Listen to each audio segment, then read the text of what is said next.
बालक की जन्म तिथि है 23 अक्टूबर 2012, दिन मंगलवार, दिन में 11:20 जन्म समय है प्रयागराज का। संवत 2069 का जन्म है। आश्विन मास शुक्ल पक्ष नवमी तिथि, दिन मंगलवार, श्रवण नक्षत्र का तृतीय चरण है, मकर राशि है और इनकी धनु लग्न है। इनके बारे में जो भृगु संहिता में बताया गया है उसका सारांश आप सुन लीजिए।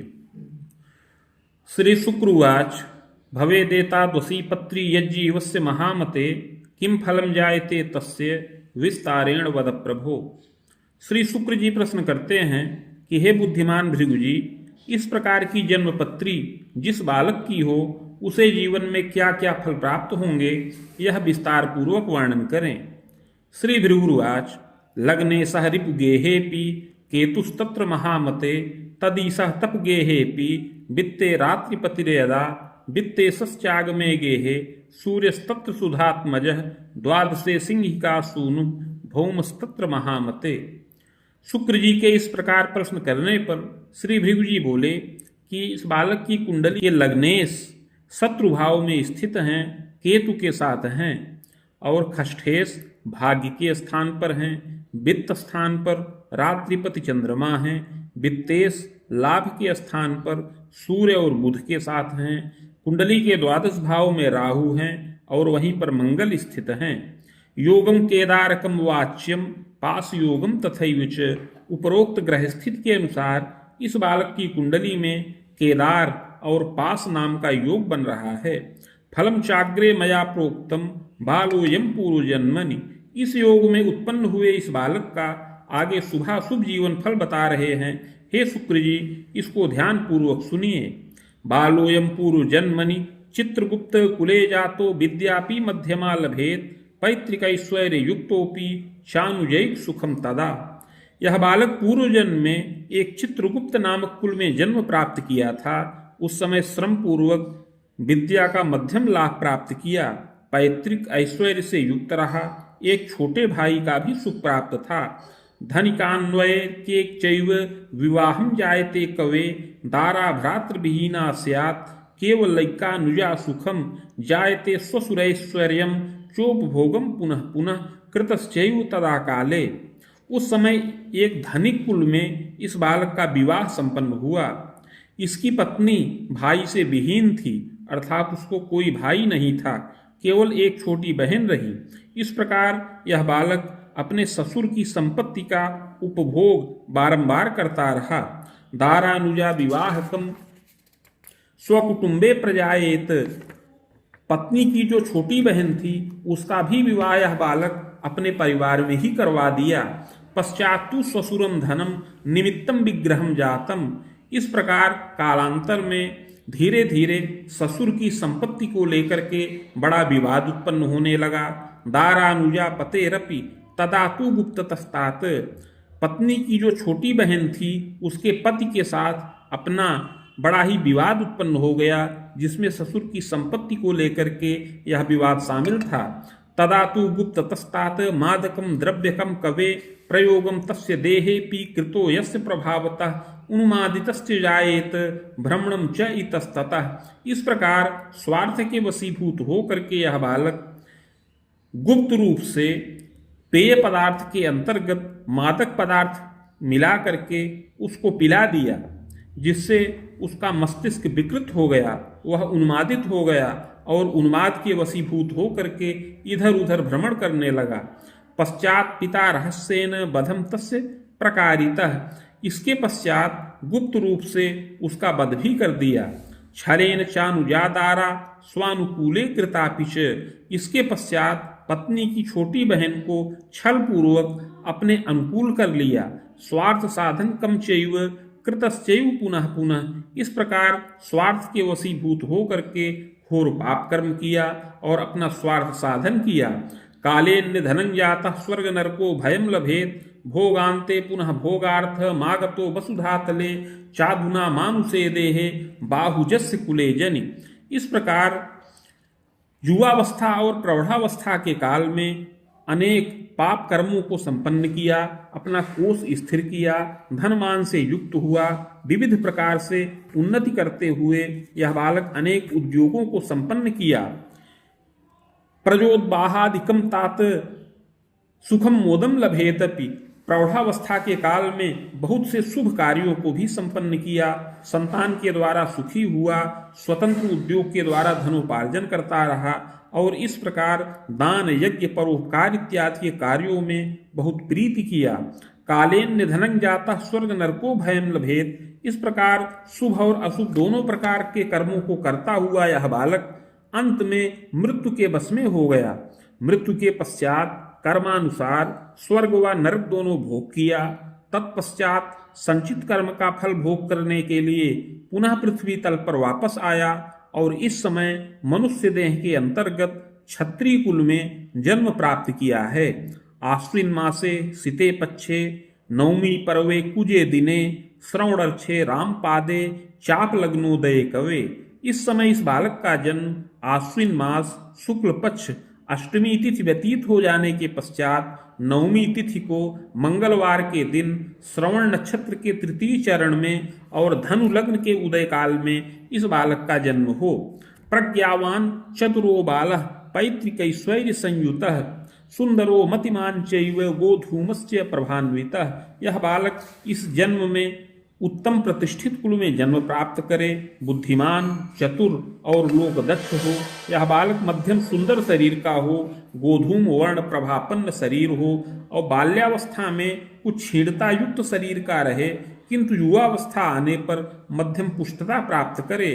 समोत्तांगम महाप्राज्ञ मुखाधरादिकम शुभम, औसत ऊंचा कद हो, मुख अधर इत्यादि शोभनीय हो। कपोलम मांसलम किंचित विशालाच्छिष्य जायते, कपोल सम मांसल हो और नेत्र विशाल हो। अकाले दुर्बलादिस्त्री चोप नेत्र सहायताम दृष्टिपूर्ति कृतश्चैव पुष्टस्कंधोच्च वक्षकम, यद्यपि असमय में ही दृष्टि दुर्बलता उत्पन्न होने का योग है और असमय में ही उपनेत्र चश्मे इत्यादि का प्रयोग करना पड़े।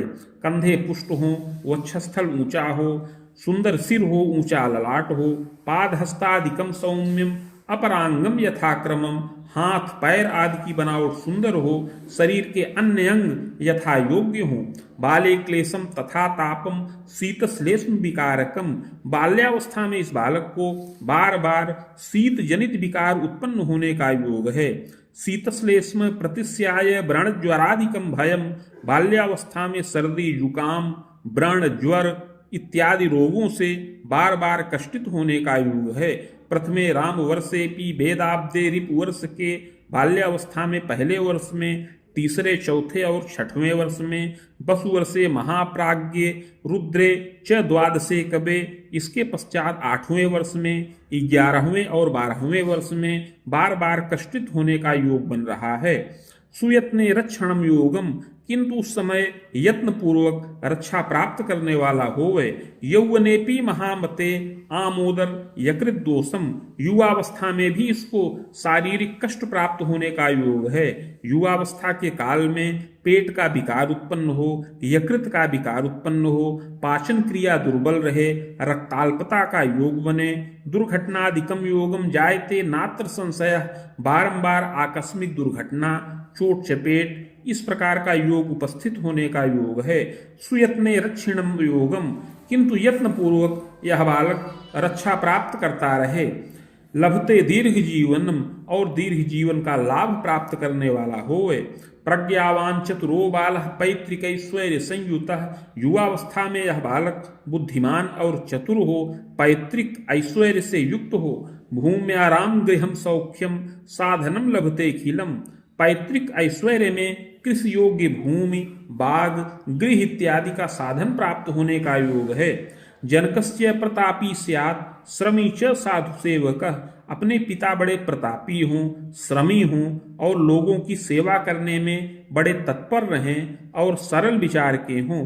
भ्रातृ सौख्यम न पूर्णम स्यात् सहजापि द्वयांतरम, ग्रह योगानुसार इस बालक को भाई का सुख न प्राप्त हो, भाइयों में यह अकेला हो, किंतु 2 बहन का सुख प्राप्त होने का योग बन रहा है। मातृपितृ सुखम पूर्णम लभते तू महामते। माता पिता का पूर्ण सुख प्राप्त होने का योग है। तथास्तु जनकः क्लेशम बारंबारम महामते, किंतु पिता को बार बार कष्टित होने का योग बन रहा है। नैव स्थिरम धनम लाभम बाधोद्योगार्थ चिंतनम, पिता का स्वास्थ्य भी बाधित हो और पिता के कार्य क्षेत्र में भी बार बार बाधा उपस्थित होने का योग है। पिता को कोई स्थिर धन का लाभ न प्राप्त हो, न कोई उद्योग हो और न कोई इस प्रकार का कार्य ही रहे जिससे पिता को स्थिर धन मान का लाभ प्राप्त हो। किंतु बहुत विलंब होने पर पिता के द्वारा कुछ क्रय विक्रय का कार्य करने का योग है, अन्न का उद्योग करने का योग बन रहा है, जिससे पिता को मध्यम धनोपार्जन का योग बने। जायते तु महाप्राज्ञ सुखम मोदम लभेतपि, यद्यपि इस बालक को माता पिता का पूर्ण सुख प्राप्त होने का योग है, किंतु बाल्यावस्था में इस बालक को बड़ा संघर्ष करने का योग है। बहुत संघर्ष करने पर इसकी विद्या वृद्धि हो। बाल्यावस्था में पिता को बार बार स्वास्थ्य जनित कष्ट प्राप्त हो, इसके अतिरिक्त अर्थ संकट भी उत्पन्न हो, जिससे इस बालक की पढ़ाई में भी बाधा उत्पन्न होने का योग है। पितामहोति कर्मण्य शिक्षा भागे पदान्वित, यद्यपि इस बालक के पितामह इत्यादि अर्थात बाबा वगैरह बड़े चतुर लोक दक्ष और साधु सेवी हों, राजगृह से शिक्षा जनित कार्यों से धनोपार्जन करने वाले हों, किंतु पिता का कोई कार्य क्षेत्र स्थिर न हो, जिसके कारण से इस बालक को बाल्यावस्था के काल में कुछ संघर्ष का योग बन रहा है। बालेपि यौवने तात स्वायुभीतिश्च रोगकम, बाल्यावस्था और युवावस्था में पापक ग्रहों के प्रभाव से रोग से पीड़ा और आयु का भय प्राप्त हो। आमोदर्य कृत दोषम, विशेष करके बाल्यावस्था में शीत विकार और युवावस्था में पेट और यकृत का विकार प्राप्त होने का योग है। सुयत्ने समन्वय योगम, यत्न पूर्वक बाधा समन हो जाए और अच्छा प्राप्त हो। विद्या लाभम श्रमादपि द्वित्रिभाषा कृतम ज्ञानम विज्ञानम गणितादिकम, यह बालक बहुत परिश्रम से विद्या का लाभ प्राप्त करे। अपनी मातृभाषा एवं अन्य भाषाओं का यह बालक ज्ञान प्राप्त करने वाला होए। विज्ञान गणित आदि विषयों का अध्ययन करने का योग है। यांत्रिकोपाधिकम लाभम, यांत्रिकी उपाधि का लाभ भी प्राप्त करने का योग है और विशेष प्रशिक्षण का भी लाभ प्राप्त करने का योग है। ऋतयुग्मोर्ध्वकम कवे दंतांतरम शुभम कालम, युवावस्था में 26 वर्ष की अवस्था के बाद इसका भाग्योदय होने का योग है। युवावस्था में 27 वर्ष की अवस्था से लेकर के 32 वर्ष की अवस्था के अंतर्गत बड़ा ही शुभ समय है। पदमान लभे नरः, उस समय यह बालक पद और वेतन का लाभ प्राप्त करने वाला होए। नृपगेहे पदम लाभम निरीक्षकोपि संभवः, युवावस्था में यह बालक राजगृह में पद और वेतन का लाभ प्राप्त करे, निरीक्षक के समान पद का लाभ प्राप्त करने वाला होए। प्रचुरोन्नति कर्तापि गृहवाहन सौख्यकम, अपने कार्य क्षेत्र में यह बालक प्रचुर उन्नति करे और गृहवाहन इत्यादि का भौतिक सुख प्राप्त करने वाला होए। लभते नात्र संदेहो विलंबेन महामते पितुर्भाग्य प्रवृद्धिश्च, बाल्यावस्था और युवावस्था के काल में विलंब से पिता के भी कार्य क्षेत्र में और भाग्य में उन्नति का योग बने। नवोद्योगस्य योगकम, नवीन उद्योग पिता के द्वारा किया जाए जिससे धन मान का लाभ प्राप्त हो। पूर्व पाप प्रभावेण दारा सौख्ये विबाधकम, यद्यपि इस बालक को युवावस्था में अपने द्वारा समस्त सुख और मोद का लाभ प्राप्त हो जाए और यह बालक स्वावलंबी हो, विलक्षण प्रतिभा से युक्त हो और लोगों की सेवा में तत्पर रहे, बोलने में चतुर हो, मृदुभाषी हो और विविध प्रकार से उन्नति करता रहे। दुराग्रहेण युक्तश्च, किंतु कुछ दुराग्रही हठी स्वभाव का हो, इस प्रकार यात्रा पर्यटन में प्रीति करे। पूर्व पाप प्रभावेण दारा सौख्ये बाधकम, युवावस्था में यह बालक कुछ विलासी प्रकृति का हो, पूर्व जन्म में किए हुए पाप के प्रभाव से इस जन्म में पत्नी सुख में विशेष बाधा प्राप्त होने का योग है। मुनि युग में खरामांतम प्रतीच्योत्तर कोण के दारा सौख्यम भी जानीयात, यद्यपि विलंब में 27 से 30 वर्ष की अवस्था में प्रतीच्योत्तर कोण में इस बालक का विवाह संपन्न हो, अर्थात इसको पत्नी का सुख प्राप्त हो।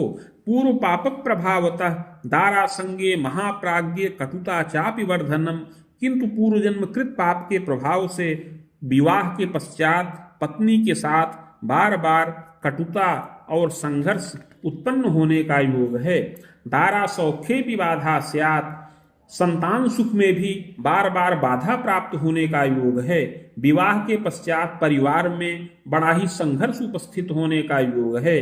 बाण रामोर्ध्वकम कवे द्विभार्यायुगकम चैव पूर्व पापक प्रभावतः, पूर्व जन्मकृत पाप के प्रभाव से प्रथम विवाह खंडित हो जाने का योग है और तत्पश्चात आगे 35 वर्ष की अवस्था के पश्चात द्वितीय विवाह का योग बन रहा है।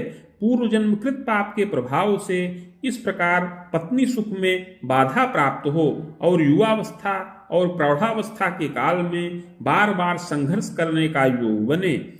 प्रजाभीतिस तथोद्वेग किंग कर्तव्य विमूहकः, पत्नी सुख में बाधा प्राप्त हो, संतान सुख में बाधा प्राप्त हो, जिससे यह बालक चिंतित रहे और किंग कर्तव्य विमूढ़ हो। पूर्व जन्म में किए हुए पाप के प्रभाव से इस जन्म में ऐसा शुभाशुभ फल प्राप्त होने का योग है। प्रायश्चित्तेन रक्षा स्यात् बाधा शांतिस्य जायते, किंतु हे शुक्र जी, पूर्व जन्म में किए हुए पाप का यत्न और प्रायश्चित्त करने पर यह बाधा शांत हो जाए। अतः आगे उस यत्न और प्रायश्चित्त की विधि बता रहे हैं। स्वर्णपत्रम प्रकर्तव्यम शैलमासा प्रमाणकम बाणांगुला यताकारम तन्मध्ये चाष्टगंधतः देव्याः मूर्तिं सुनिर्माणं सर्वबीजमलंकृतं प्रतिष्ठाप्राणकं कुर्यात् घटे स्थाप्यं विधानतः भार्गवी संहिता साकं पूजनम षोडशादपि। हे शुक्र जी, 7 मासा सुवर्ण का पत्र बनाया जाए जो 5 अंगुल का आयताकार हो। उस पत्र के मध्य में अष्टगंध के द्वारा देवी की सुंदर मूर्ति बनाई जाए। उस पर समस्त बीज लिख करके प्राण प्रतिष्ठा करके कलश पर स्थापन करें। समीप में भृगु संहिता के 1 सहस्त्र पत्रों का स्थापन करके और उसे मेरा ही स्वरूप मान करके षोडशोपचार पूजन किया जाए। देव्याः पाठम शतम कुर्यात् नवाण मंत्रतः कवे, इसके पश्चात देवी का शतावृत्ति पाठ नवाण मंत्र से संपुटित करके किया जाए। हवनादिर यथाक्रमम, इसके पश्चात हवन तर्पण मार्जन इत्यादि करें। मूर्तिमाचार्य कम दानम, और मूर्ति आचार्य को दान करें। यत्नोक्ते पूर्व पापकम समनम सर्व सुखम लोके भाग्य वृद्धि दिने दिने, इस प्रकार का यत्न और प्रायश्चित्त करने से पूर्व जन्म में किया हुआ पाप समन हो और इस जन्म में समस्त सुख और मोद की प्राप्ति हो, दिन प्रतिदिन भाग्य की वृद्धि हो। दारा सौख्यम लभेत पूर्णम द्विभार्या योग हरासकम, इस प्रकार का प्रायश्चित्त करने से अवश्य ही पत्नी सुख पूर्ण हो और जो 2 विवाह का योग बन रहा है, द्विभार्या योग जो है वह भी नष्ट हो जाए। पुत्रैक सुख योगंच सुताचैका थवाद्वयम, एक पुत्र और 2 तक कन्या संतान का सुख प्राप्त होने का योग है। जायते तु महाप्राज्ञ सुखम मोदम लभेदपि, युवावस्था में 45 वर्ष की अवस्था से लेकर के 52 वर्ष की अवस्था तक पद वृद्धि हो, विविध प्रकार से उन्नति का योग बने। गृहवाहन भृत्यास्त्र संपन्नो चापि जायते, उस समय पद में वृद्धि करे, अधिकार का लाभ प्राप्त हो, नवीन गृह वाहन भृत्यादि सुखों का लाभ प्राप्त करने वाला होवे। मातृपितृ भयम घोरम चादवतु जन्मदा भयम, यद्यपि दशा के अंतिम चरण में माता पिता और स्वजनों की आयु का भय प्राप्त हो, प्रारंभ में माता की ही आयु का भय प्राप्त होने का योग है। जायते तु महाप्राज्ञ खतर के बाहु तत्कर्कम, इस प्रकार आगे 45 से लेकर 62 वर्ष की अवस्था में मध्यम फल प्राप्त होने का योग है। शुभाशुभम फलम ज्ञानम नवोद्योगस्य योगकम, इस समय अवधि में यह बालक वेतन का लाभ प्राप्त करे, संतानों की विद्या में वृद्धि हो, दशा के अंतिम चरण में संतानों की विद्या पूर्ण हो जाए, संतान के द्वारा नवीन उद्योग भी किया जाए। इस प्रकार नाना प्रकार से धनमान का लाभ प्राप्त होने का योग है। दशांते तु महाप्राज्ञ दुर्जय रोग पीड़नम, किंतु दशा के अंतिम चरण में इस बालक के शरीर में दुर्जय रोग उत्पन्न हो, पक्षाघातादिकम क्लेशम अस्थि मज्जा विकारकम। पक्षाघात और अस्थि और मज्जा का विकार प्राप्त होने का योग है। तथोन्माद समम रोगम और उन्माद जन्य रोग प्राप्त होने का योग है। दारा भीतिर महाप्राज्ञ शत्रु रोगादिकम भयम।